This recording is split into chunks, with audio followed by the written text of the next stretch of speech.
നമ്മളിപ്പോൾ ഹോസ്പിറ്റലല്ല രണ്ടാമത്തെ ദിവസമാവേ. അപ്പോൾ റോഡ് കാലിയായിട്ടില്ല, നല്ലുണ്ട് കാണാൻ. അപ്പോൾ ഞാൻ വിചാരിച്ചു കുറച്ച് നടന്നിട്ട് വരാമെന്ന്. അപ്പോൾ ഡോക്ടർ 1 മണിക്കൂർ നടക്കാൻ പറഞ്ഞു, എക്സസൈസ് എടുക്കാനും പറഞ്ഞു. അപ്പോൾ നടന്നെങ്കിൽ നല്ലതെന്ന് പറഞ്ഞു.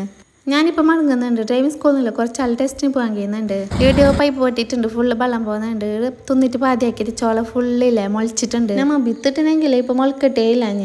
ഞാനിപ്പോൾ കായ് തിന്നിട്ട് ഫ്രൂട്ട് തിന്നിട്ട് ജീവിക്കുന്നത്. കായും മേങ്ങി ഒരു പാക്കറ്റ് ഉമ്മക്ക് ചക്കിലും മേങ്ങി. ആര് ചക്കിലും ഉമ്മക്ക് ഇഷ്ടമാണ്. ആരുടെ ചക്കിൽ കാണുമ്പോൾ തന്നെയല്ലേ ഉമ്മാനെ ഓർമ്മയായിട്ട് അങ്ങനെ മേങ്ങി. ഇവിടെ നോക്ക് ഹോട്ടലിൽ ചില്ലിലിട്ടിട്ട് വെച്ചനെ. അപ്പോൾ ഞാൻ തിന്നില്ലാങ്കില്ലേ നെയ്മിനും ഉമ്മാക്കും മേങ്ങാന്ന് വിചാരിച്ചിട്ട് മേങ്ങി. ഒരു മഞ്ഞ കളറിൻ്റെ അപ്പവും പിന്നെ ഒരു കറുത്തപ്പവും മേങ്ങിയത്. രാവിലെ ആയതുകൊണ്ടില്ല, ഹോസ്പിറ്റൽ ഫുള്ള് കാലിയായിട്ടുണ്ട്. ഞാൻ വരുമ്പോൾ നെയ്മ് അണിച്ചിട്ടുണ്ട്. നമ്മൾ രാത്രി ഫുഡ് ഓർഡർ ആക്കിയതെല്ലാം വന്നിട്ടുണ്ട്. പിന്നെ കുഞ്ഞണിച്ചിട്ടുണ്ട് അതിന്. ഞാനൊരു നൂലപ്പവും ഇല്ല, ഒരു ചായ മാത്രം കുറച്ച് കറി ഒന്ന് കൂട്ടിയിട്ട് എരിവുണ്ടോന്നും നമുക്ക് തിന്നാൻ കഴിയല. എനിക്കും കുഞ്ഞുങ്ങൾക്കും സുഖമില്ല എന്ന് പറഞ്ഞിട്ടില്ല. ഇക്ക രാവിലെ എത്തിയതാവേ. അപ്പോൾ ഞാൻ ഇക്കാക്കിപ്പോൾ ഫുഡ് കൊടുക്കുന്നുണ്ട്. നമ്മൾ റൂമിൻ്റെ നേരെ ഇല്ല ഗവൺമെൻറ് കോളേജ് കാണുന്നത് നേരെ. അപ്പോൾ പിള്ളമാരെല്ലാം പോകുന്ന നേരെ കാണുന്നു.